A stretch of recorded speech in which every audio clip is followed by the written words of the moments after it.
갑자기 이 마이크가 잘 안 돼가지고 좀 당황스럽긴 했지만 그래도 잘 이렇게 조정이 돼가지고 다행입니다. 오늘 우리 함께 하나님의 말씀은 하나님의 말씀이 흥왕하는 곳이라는 제목으로 같이 말씀 나누도록 하겠습니다. 우리가 사도행전의 말씀을 계속해서 쭉 나누는 가운데 이방인 중에 이제 로마 군대 백부장이었던 고넬료가 그 베드로에 의해서 이제 영접을 하여 예수님을 영접하고 복음을 접했다라고 하는 내용을 우리가 지난주에 함께 나누었고요.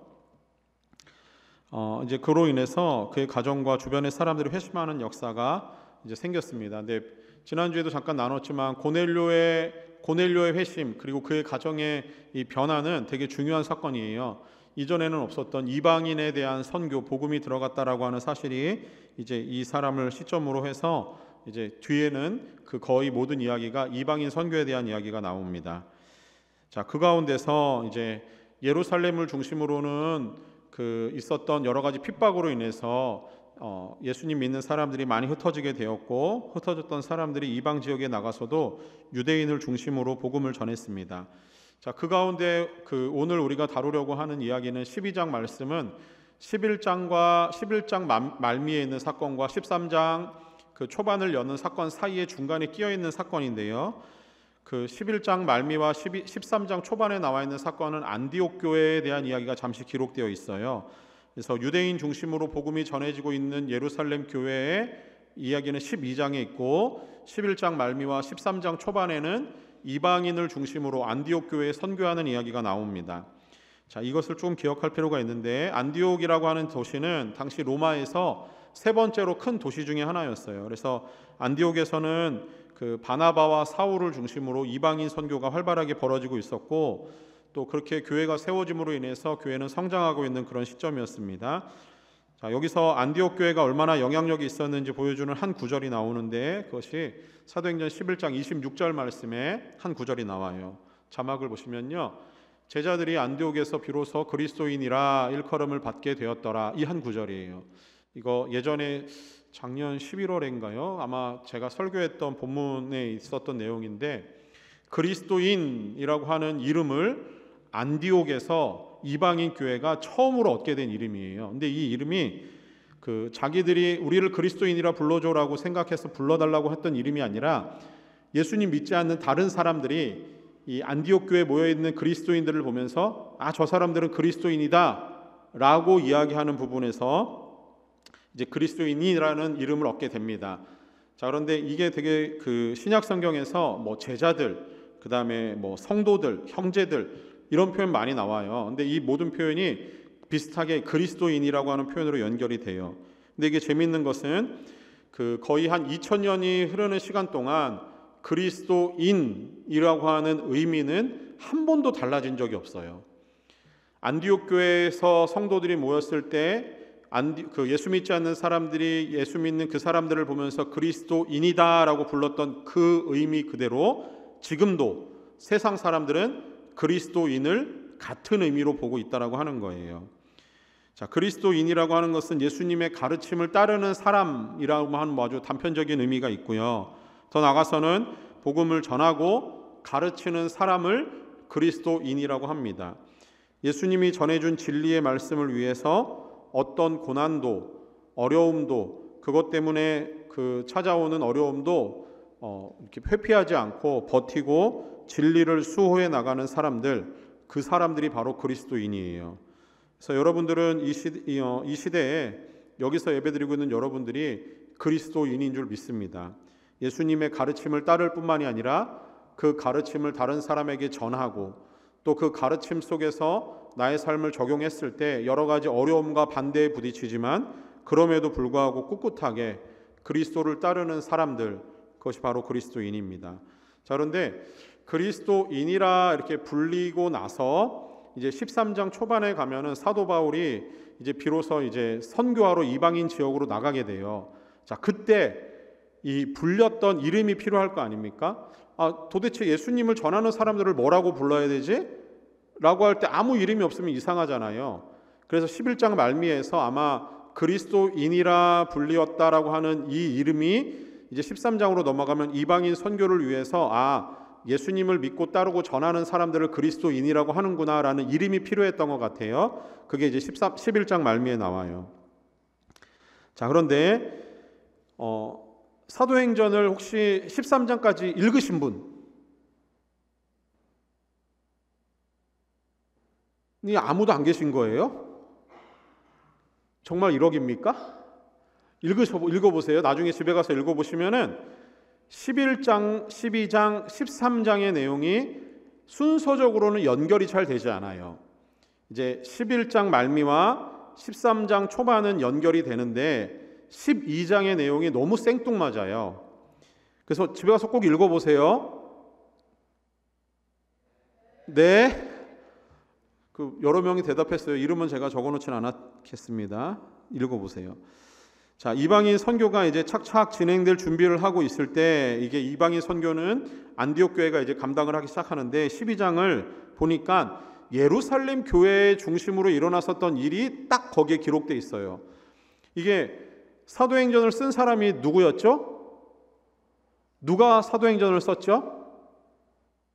누가가 썼습니다. 누가가 사도행전을 썼는데 누가가 글을 쓰면서 11장 말미와 13장 초반에 있는 이야기를 붙여서 연결해도 하등의 문제가 없는데 그 중간에 12장을 딱 떼어서 한 장을 예루살렘 교회에 일어났었던 사건을 기록을 하고 있는 게 뭔가 조금 의미가 있는 것 같아요. 마치 이런 거죠. 영화나 드라마를 보다 보면은 이쪽에서 같은 시간대 이쪽에서 벌어지는 일과 이쪽에서 벌어지는 일, 두 가지 일이 있을 거 아니에요? 이 일과 이 일이 뭔가 이렇게 연결되는 일이 있기 때문에 같은 시간대에 벌어지는 일을 두 개를 한꺼번에 보여줄 수가 없잖아요. 그죠? 그래서 이쪽 일을 먼저 보여주고 그리고 이쪽 일을 보여주고, 마치 그런 구조 같은 거예요.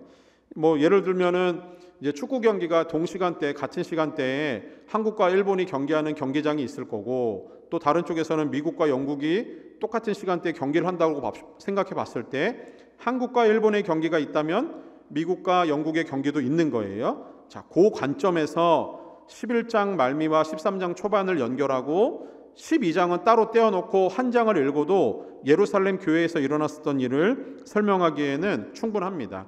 자, 그런데 이게 어떤 의미가 있는 것 같아요. 어떤 의미가 있는지, 이게 한쪽 교회에서는 이방인 교회인 안디옥 교회는 성장하고 밖으로 이제 선교를 나가기 위한 준비가 착착착착 순조롭게 진행되어서 마치 어떤 일이 형통함 가운데 착착착착 이루어지는 것을 보여주고 있고요. 근데 반면에 12장에 나오는 예루살렘 교회의 이야기는 계속되는 핍박, 고난, 어려움에 대한 이야기가 나와요. 자, 그러면 여러분에게 한번 질문해 볼게요. 여러분의 생각에는 어떤 것이 더 하나님이 주신 형통함처럼 보이는지 한번 스스로 한번 대답해 보세요. 일이 잘 풀려요. 기도한 대로 일이 잘 풀리고 실제로 기도한 것보다 일이 잘 풀려서 내가 늘 평안하고 생각하는 것만큼 내가 기도한 대로 모든 것이 잘 이루어지고 있을 때 그때가 여러분이 생각하는 형통함인지, 자, 기도는 하고 있지만 일이 자꾸 막혀요.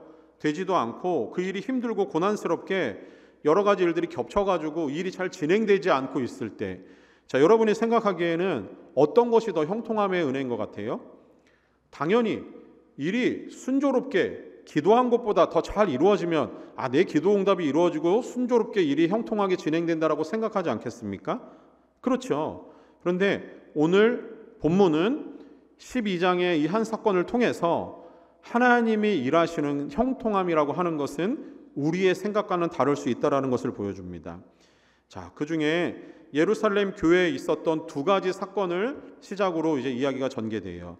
예루살렘, 오늘 나눠드린 간지를 보시면서 따라오시면은 예루살렘 교회를 중심으로 있었던 두 가지 사건 중에 하나는 야고보 사도가 순교하는 일이 벌어졌습니다.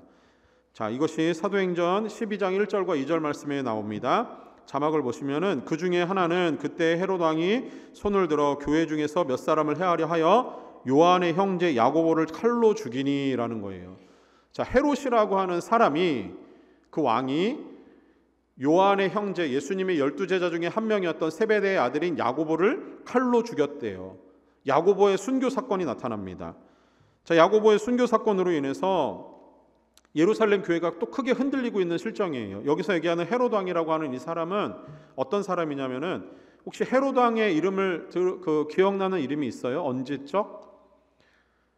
예수님을 십자가에 이렇게 못 박도록 내어주는 과정에서 헤롯이 관여하고 있었던 거 기억납니까? 그 헤롯 왕의 손자인데 헤롯 아그리파 1세라고 하는 사람이 지금 이 사도행전 12장에 나오는 그 야고보를 칼로 죽인 사람이에요. 다른 사람인데 할아버지인 헤롯은 예수님을 십자가에 못 박는데 적극적으로 가담했던 사람이고, 그의 손자 헤롯은 그 야고보를 칼로 죽여서 순교하게 했던 사람이에요. 자, 누가가 문학적인 장치를 통해서 헤롯 아그리파 1세를 그냥 헤롯 왕이라고 표현하고 있는 것은 야고보의 순교 사건을 통해서 예루살렘 교회가 받았던 충격이, 예수님이 십자가에 돌아가실 때 헤롯이 예수님을 핍박했던 그것과 버금가는 그 어떤 하나의 문학적인 장치로 그 두려움을 설명하고 있었던 겁니다. 약간 뭔가 오버랩되는 사건이었던 거예요. 자, 그게 첫 번째 야고보의 순교 사건이 있었고, 두 번째 사건은 뭐냐면은 오늘 우리가 읽은 본문의 핵심적인 내용입니다. 베드로가 투옥됐어요. 베드로가 옥에 갇혔습니다. 베드로는 예루살렘 교회의 아주 기둥과 같은 존재였어요. 근데 베드로가 옥에 갇혔어요. 이것도 헤롯이 꾸민 작당한 일이었어요. 헤롯이 돌아오는 절기에 유대인들에게 그 어떤 환심을 사기 위해서 그 몇 명을 잡아 죽여야겠다라는 생각 가운데 야고보는 죽였고 베드로는 잡아서 절기에 맞춰서 그를 죽이려고 하는 마음을 가지고 있었습니다. 그게 바로 오늘로 따지면 내일 베드로는 죽는 거예요. 베드로가 잡혀서 죽게 되는 순간입니다. 자, 이 예루살렘 교회에 닥친 이 위기가 지금 안디옥 교회에서 벌어지고 있었던 이방인 선교를 위해서 순조롭게 일이 형통해 지나가는 사건과 예루살렘 교회에 닥친 이 두 가지 위기는 뭔가 사뭇 다른 느낌이에요.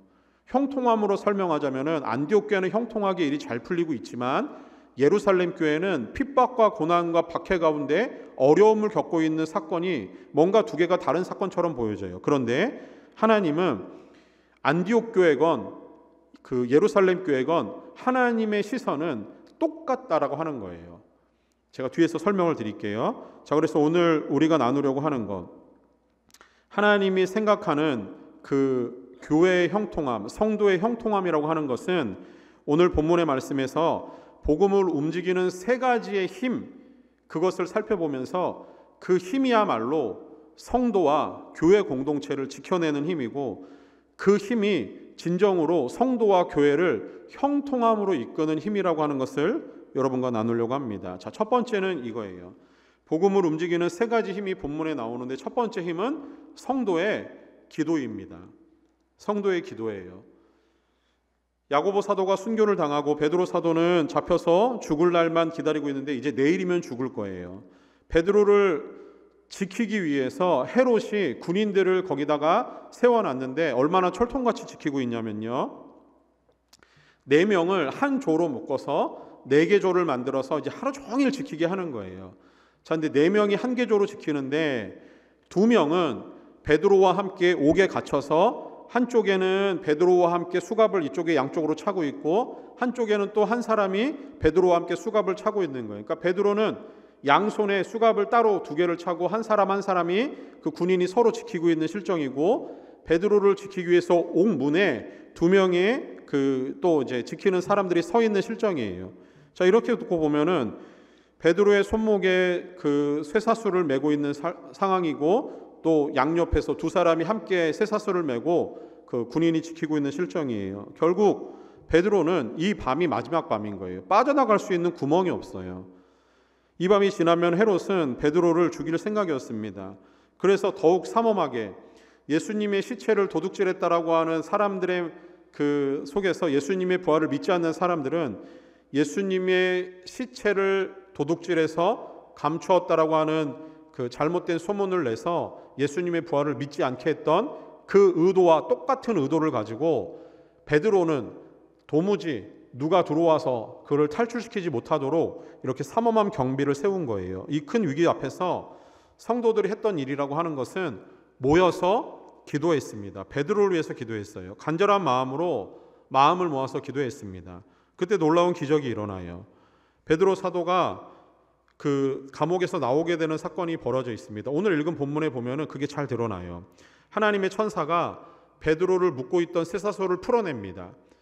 그리고 지키고 있던 간수들도 모르게 베드로가 갇혀있던 옥문을 열어주고, 베드로가 문을 통과할 때마다 문이 자동으로 열려서 밖으로 빠져나갈 수 있도록 주의 성령께서 하나님이 천사를 통해서 이 일을 하세요. 베드로는 자다가 얼떨결에 이게 생시인지 꿈인지도 모를 정도로 천사가 이끄는 대로 그가 끌려 나가게 됩니다. 그리고 결국은 거리로 나왔을 때 그가 풀려난 것을 알게 된 거예요. 그리고 성도들이 평상시에도 모여서 기도하던 마가의 어머니의 다락방에 찾아가게 됩니다. 그때도 이 성도들은 베드로를 위해서 기도하고 있었어요. 근데 그때 되게 재밌는 해프닝이 일어납니다.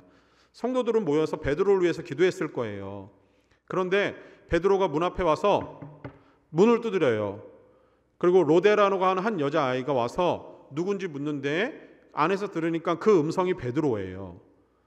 이 여자아이가 너무 놀란 거예요. 지금 사람들은 모여서 베드로를 위해서 기도하고 있잖아요. 그리고 그들이 기도하던 대로 베드로가 풀려나와서 문 앞에서 똑똑똑 놓고 하면서 문 열어달라고 하는데, 로데라고 하는 여자아이는 이 베드로의 음성만 듣고 너무 놀라가지고 뛰쳐 들어갔어요. 문도 열어주지 않고. 그리고 사람들에게 베드로가 살아서 돌아왔다라고 얘기합니다. 근데 이 모여있던 사람들이 너무 재밌어요. 로데라고 하는 여자애한테 너 미쳤구나. 베드로는 지금 감옥에 있지. 근데 이 여자아이가 아니에요. 정말 내가 베드로의 음성을 들었어요. 베드로가 문 앞에 왔습니다. 베드로는 밖에서 계속 똑똑똑 나 좀 열어주세요 하고 있는데, 기도하던 사람들은 네가 본 거는 베드로의 천사일 거라는 거예요. 이 뭔가 되게 웃기지 않아요? 기도는 열심히 해요. 기도한 대로 응답이 됐어요. 근데 그들은 기도의 응답이 이루어지지 않았다라고 생각하고 있는 거예요. 이런 실정 가운데 이들이 얼마나 급격하게 또 하나님이 빠르게 이 일을 신속하게 이루셨는지 그들이 차마 눈으로 보기 전까지는 믿지 못하고 있는 그들의 실정입니다. 자, 이거예요. 베드로가 문 밖에서 문을 두드리면서 실제로 이제 문을 열고 베드로를 확인하고 나서 하나님은 성도들과 인사를 마치고 베드로를 다른 곳으로 피신을 시켜요. 박해와 핍박 속에서도 간절히 하나님께 기도하던 성도들이지만 갑작스럽게 응답된 하나님의 기도 응답에 대해서 그들이 적잖게 당황하고 믿지 못하는 이 모습이 우리의 모습과 닮아 있지 않습니까? 여러분, 하나님 앞에 여러분의 삶의 문제를 놓고 기도하잖아요. 오랜 시간을 기도한 기도 제목도 있을 거고 또 얼마 전에 벌어진 일 때문에 기도한 제목이 있을 수도 있어요. 그런데 웃긴 것은 뭐냐면요, 하나님이 기도에 대해 응답을 하려고 준비하고 기도 응답을 주셨는데 믿지 못하는 내가 너무 웃긴 거예요. 여러분, 기도하다가 시간을 낭비하는 게 무엇인지 압니까? 우리의 기도가 가장 큰 시간을 낭비하게 하는 것은 하나님을 향한 의심입니다. 기도하면서 의심하는 것은 시간 낭비예요. 의심하면 하나님도 기도 응답을 이루시지 않을 수도 있어요. 이루어졌는데 의심 때문에 하나님이 하신 일들이 보이지 않을 때가 있다라고 하는 겁니다. 여러분, 기도는 의심을 제거하고 나와 하나님과의 믿음을 연결하는 게 기도예요. 그래서 기도는 나의 믿음을 하나님의 능력에 마치 컨센트를 벽에 꽂듯이 꽂는 게 기도라는 거예요. 하나님은 무한한 은혜와 무한한 능력을 가지고 계시거든요. 하나님이 가지고 계신 능력을 끌어다 쓰는 게 기도라고 한다면 여러분의 믿음은 기도하면서 하나님께 그것을 갖다 꽂는 거예요. 그게 기도입니다. 기도하면서 하나님의 능력을 믿고 의심하지 마세요. 의심하지 않으면 하나님이 반드시 기도의 응답에 가장 좋은 곳으로 채우실 겁니다. 특별히 성도들이 모여서 한마음으로 기도하는 합심기도는 하나님이 신속하게 빠르게 응답하시는 기도의 방법 중에 하나예요. 오늘 본문의 마지막 부분에 성도들이 합심기도를 들으시고 하나님은 베드로를 살려주셨을 뿐만이 아니라 예루살렘 교회를 핍박하는 헤롯에 대해서도 하나님이 그를 치시고 심판하시는 장면이 나와요. 초대교회 그 기독교 역사가였던 요세푸스는 헤롯이 이 죽는 부분을 그의 역사책에 지독한 복부 고통으로 그가 죽었다라고 기록을 합니다. 그런데 그것이 이제 유대 고대사에 기록되어 있는 내용인데 오늘 본문의 12장 23절 우리가 읽은 본문 가운데 헤롯의 죽음을 이렇게 설명을 해요. 헤롯이 영광을 하나님께 돌리지 아니함으로 주의 사자가 곧 친히 벌레에게 먹혀 죽으니라 라는 거예요. 무슨 얘기냐면 기도해요. 기도가 응답되고 그들이 미처 기도하지 않은 부분까지도 하나님이 그 교회를 방해하고 성도의 삶을 억압하려고 하는 헤롯을 치심으로 하나님은 문제를 깨끗이 해결했다라고 하는 겁니다. 자, 첫 번째, 복음을 움직이는 힘, 그것은 성도의 기도예요. 두 번째, 복음을 움직이는 두 번째 힘은 하나님의 말씀입니다. 자, 베드로를 위한 성도들의 마음이 모아져서 드린 합심 기도로 인해서 베드로는 기적적으로 하나님의 은혜로 감옥에서 나오게 되고 탈출하여서 도망을 하게 됩니다. 몸을 피신한 거예요. 그리고 교회를 핍박하는 데 앞장섰던 헤롯은 질병으로 인해서 아주 비참한 죽임을 당하게 돼요. 자, 이 이야기의 결론이 12장 24절에 나와요. 한 구절로 세 번역으로 보면은 하나님의 말씀이 점점 더 널리 퍼지고 믿는 사람이 많아졌다라고 합니다. 자, 여기서 점점 더 널리 퍼지고라고 하는 것을 우리 개역 개정에서는 흥왕하고라고 번역을 했어요. 이게 헬라어로는 아우크사노라고 하는 단어를 씁니다. 아우크사노라고 하는 단어, 이 단어를 조금 기억하세요. 이게 헬라어로 자라다, 증가하다라고 하는 의미가 있어요. 자, 그런데 구약 성경은 히브리어로 돼 있죠. 이 히브리어로 된 그 구약 성경을 헬라어로 번역해서 기록한 성경이 70인역이라고 하는 성경이 있습니다. 자, 70인역에서 아우크사노라고 하는 단어가 많이 쓰인 성경 중에 하나가 창세기예요. 창세기 중에서도 이 자라나다, 증가하다, 번성하다라고 하는 단어가 창세기에서도 하나님의 약속과 관련해서 아담에게 주셨던 약속, 창세기 1장 28절 생육하고 번성하고 땅에 충만하고 땅을 정복하고 다스리라, 여기에 사용되고요. 노아에게 하셨던 약속, 생육하고 번성하고 땅에 충만하라 라고 하는 약속에서도 아우크사노가 사용이 됩니다. 아브라함의 약속에서도 사용이 돼요. 다시 얘기해서 아우크사노, 생육하고 번성하고 충만하다라고 하는 의미 속에 하나님은 지금 예루살렘 교회에 벌어지고 있는 그 일이 하나님의 약속과 관련된 일임을 보여주고 있는 거예요. 아담의 약속, 노아의 약속, 아브라함의 약속, 창세기에 나오는 약속이 생육하고 번성함 가운데 하나님이 말씀으로 주셨다고 한다면 사도행전에 나오는 아우크사노, 예루살렘 벌어지고 있는 핍박과 박해 가운데서도 하나님의 말씀은 더 널리 퍼지는, 그래서 성도의 수가 생육하고 번성하라고 하는 하나님의 말씀에 그대로 들어맞는 일이 벌어지고 있었다라고 하는 거예요.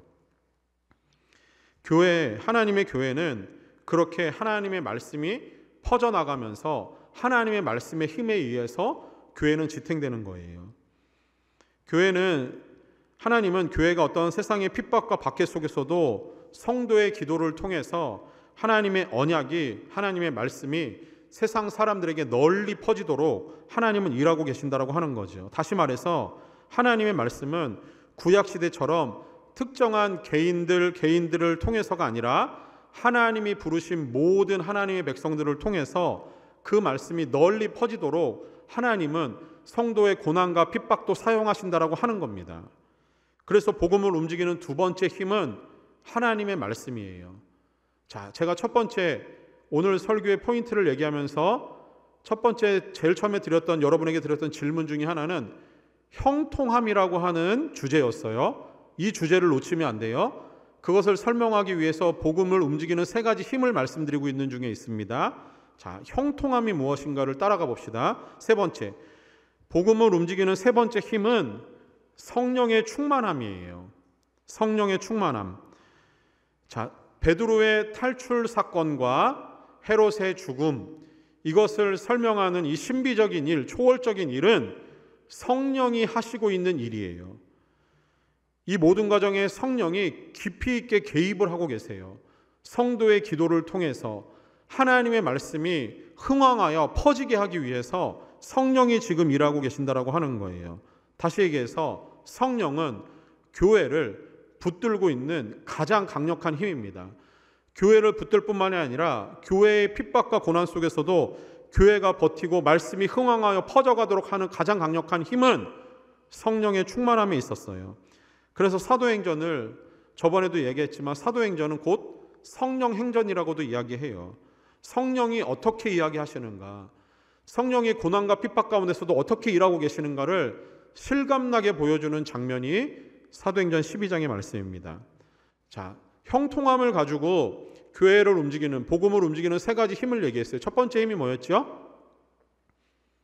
첫 번째 힘은 성도의 기도, 두 번째 힘은 하나님의 말씀, 세 번째 힘은 성령의 충만함입니다. 자, 이것을 교회 공동체와 두 번째 포인트, 성도와 교회 공동체를 붙드는 진짜 힘이 기도, 말씀, 성령 충만함에 있다라고 하는 거예요.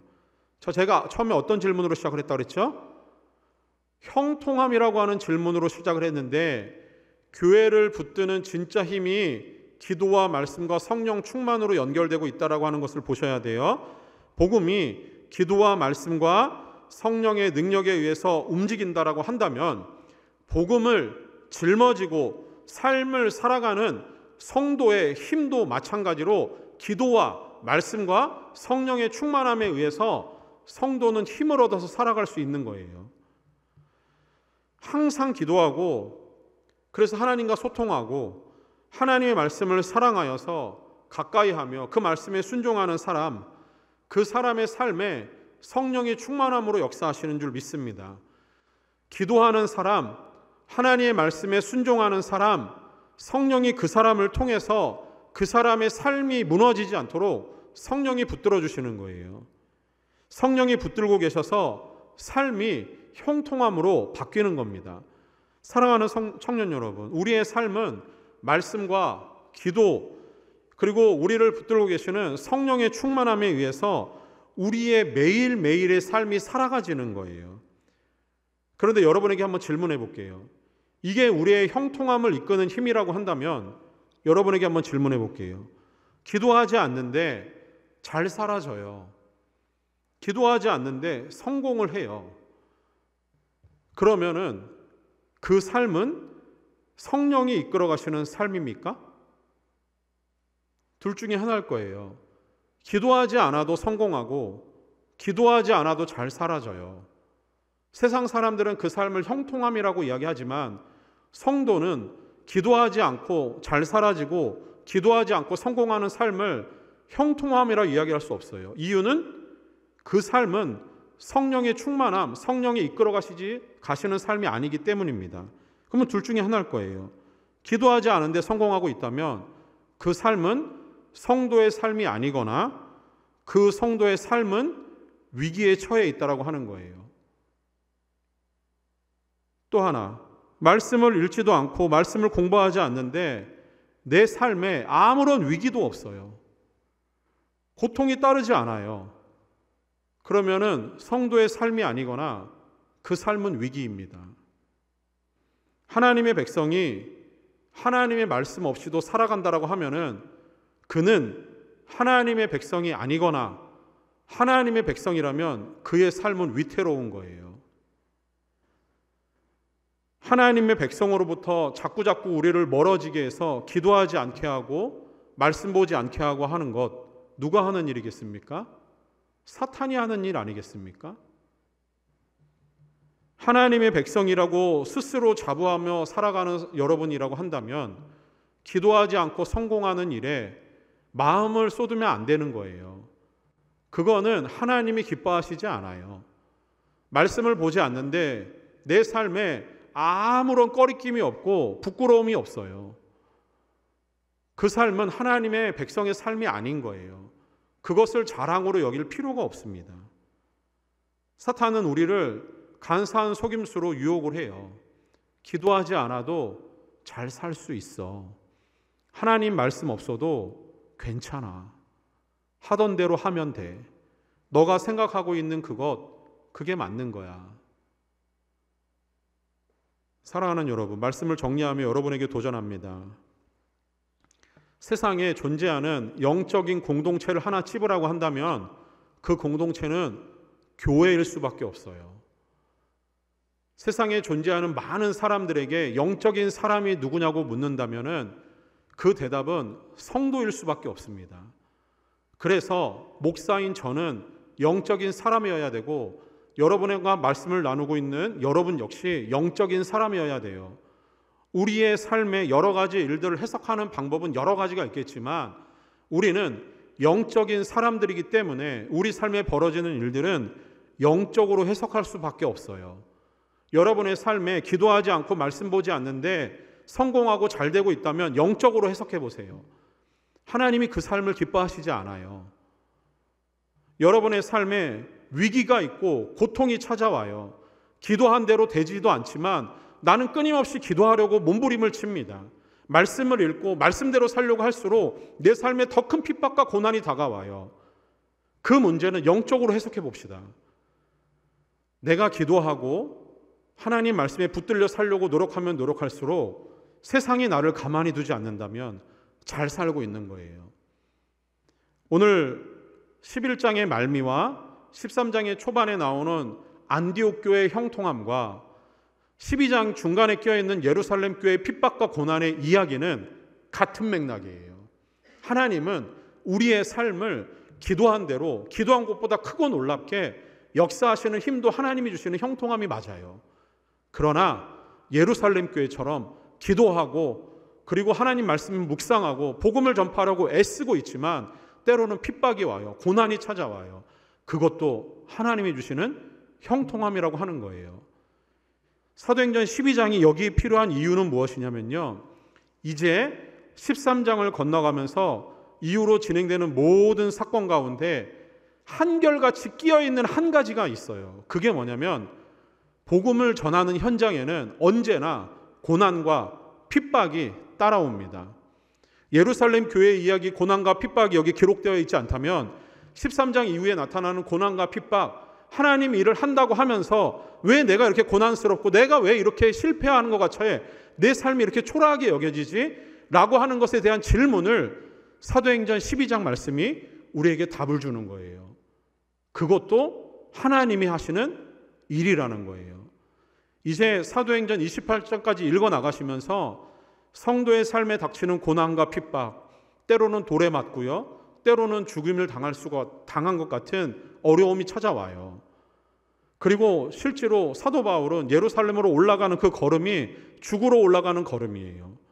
그런데 그 걸음을 설명할 수 있는 형통함, 그렇게 그의 걸음을 이끌어가는 위대한 힘, 기도, 말씀, 성령 충만함, 그것을 설명하기 위해서 사도행전 12장 예루살렘 교회의 핍박과 고난이 여기 있는 겁니다. 사랑하는 성도 여러분, 우리가 살아가는 이 시대, 이 삶은 하나님이 우리를 바라보고 계시는 삶이에요. 하나님의 공동체인 교회는 항상 말씀과 기도와 거기에서 오는 성령의 충만함을 힘입지 않고는 살아갈 수가 없는 거예요. 그 성령의 충만함이 말씀의 흥왕함, 더 널리 퍼지게 하는 가장 강력한 힘입니다. 하나님의 말씀을 교회가 붙들고 그 말씀에 기도하면서 의지하지 않으면 안 되는 거예요. 앞으로 이방인 교회는 사도행전 12장에 나오는 이 이야기로 인해서 고난과 핍박을 견딜 수 있는 힘을 얻게 되는 겁니다. 마찬가지예요. 세상의 권력과 또 세상의 힘은 언제나 교회가 복음을 전할 때 그것을 굴복시키고 무릎 꿇게 하려고 사탄은 언제나 그 힘을 이용합니다. 성도의 기도와 하나님 말씀을 사랑하는 마음과 거기서 오는 성령의 충만한 능력을 언제나 사탄은 속이고 그것을 방해하려고 해요. 그런데 거기에 꺾이지 맙시다. 성도가 성장하고 성숙하게 하는 것, 그를 통해서 하나님 말씀이 세상 가운데 선포되게 하는 능력은 기도와 말씀과 성령 충만함에 있어요. 이것은 교회 공동체뿐만이 아니라 우리 개개인에게도 그대로 적용이 돼요. 복음을 움직이는 세 가지 힘이 복음을 짊어지고 세상을 살아가는 여러분의 삶에 그대로 영향을 미칩니다. 하나님에게 항상 기도하며 하나님의 뜻을 묻고 그리고 하나님의 뜻을 물으며 살아가려고 하는 의지, 그 의지하는 자세, 그리고 하나님의 말씀이 참됨을 알고 진리 앞에 언제나 서려고 성실함을 가지고 있는 자세, 그 의지함과 성실함에서 오는 성령의 충만한 능력이 성도가 세상 가운데서 무너지지 않고 살아갈 수 있는 가장 강력한 힘입니다. 성령은 충만함 가운데 말씀과 기도에 의지하여만 살아가는 성도의 삶을 붙들고 계시는 거예요. 그 속에서 여러분은 하나님이 주시는 능력 안에서 여러분에게 있는 복음을 세상에 퍼뜨릴 수 있는 그 능력의 사람들이 될 줄 믿습니다. 사랑하는 여러분과 저의 모든 삶의 현장이 이렇게 기도와 말씀과 성령의 충만함으로 가득해서 하나님의 말씀이 우리의 작은 삶을 통해 흥왕하여 더 널리 퍼지고 예수 믿는 사람들이 점점 늘어나며 여러분의 삶을 통해서 도전을 받고 세상에서부터 주님께로 돌아오는 그런 사람들이 우리 가운데 더 많이 늘어나기를 소망합니다. 참된 부흥은 그렇게 말씀을 사모하고 기도하며 성령의 충만함을 힘입어 세상 가운데서 하나님의 사람으로 살아가는 여러분의 손길을 통해서 여러분의 삶을 통해서 참된 부흥이 이 시대에 우리 교회와 우리 공동체에 임하게 될 줄 믿습니다.